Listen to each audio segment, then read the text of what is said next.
मोरे टेम्पू के ड्राइवर हो झटका मरला सखी। ऊपर बस ऊपर चढ़ जाना ऊपर ठीक ठाक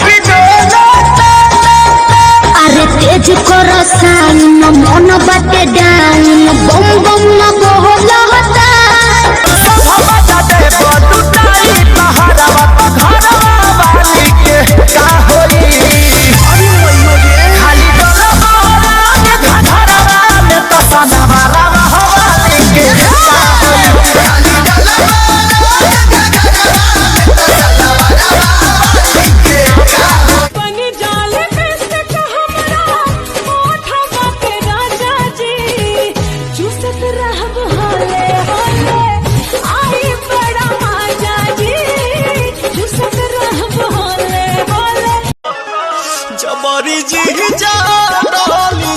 मोरला हंगामा लसा लसा करता जबरी जी डाली जानी रंगावा मोरला हंगामा लसा किसा रा बोली भिजाई बिचोली खेला बुआट होली के गुना की बोली किसा रा बोली भिजाई बिचोली खेला बुआट होली के गुना की बोली।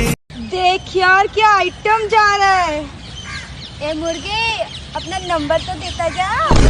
आपके घर में बाप भाई नहीं है क्या? बाप भी है भाई भी है पर तू नहीं आ जा। लगाने दे मटकाओ मत कमरिया धीरे धीरे धीरे धीरे सैया जी सामने बैठे जाम पीरे पीरे पीरे मटकाओ मत कमरिया धीरे धीरे धीरे धीरे सैया जी सामने बैठे जाम।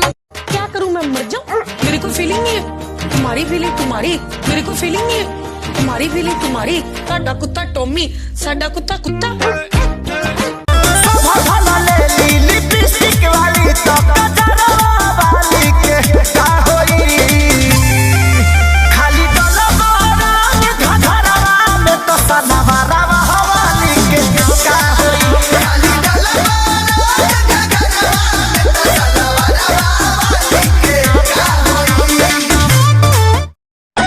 ऊपर बस ऊपर चढ़ जाना ऊपर ठीक ठाक